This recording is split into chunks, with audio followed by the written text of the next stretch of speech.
Ang ABS-CBN Ball 2023 ay talagang isang gabi ng hindi lang kinang at glam, kundi isang gabing puno ng pagmamahalan.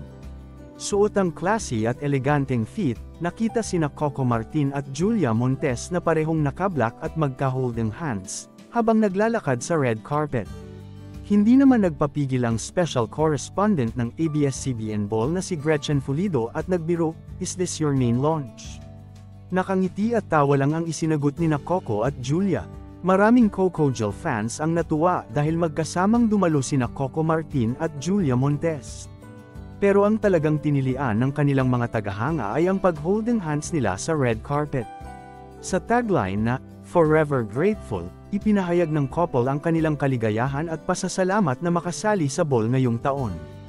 Ito rin ang unang ball na inorganisa ng ABS-CBN mula nang magsimula ang pandemya ng COVID noong 2020.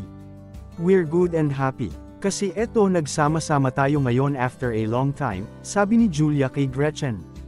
"Parang bibihira na nangyayari ito at parang tama talaga yung tagline natin for tonight. Forever Grateful," pahayag pa ni Julia.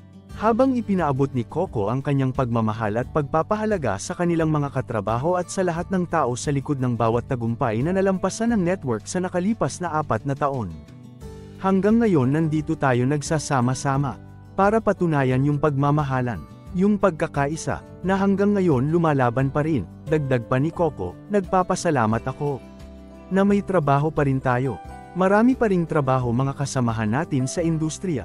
Ito yung panahon para makapagpasalamat tayo sa ibang network, sa lahat ng tumulong sa atin, sa network, sa mga endorsement, sa lahat ng mga tao especially sa ABS-CBN and co-actors natin."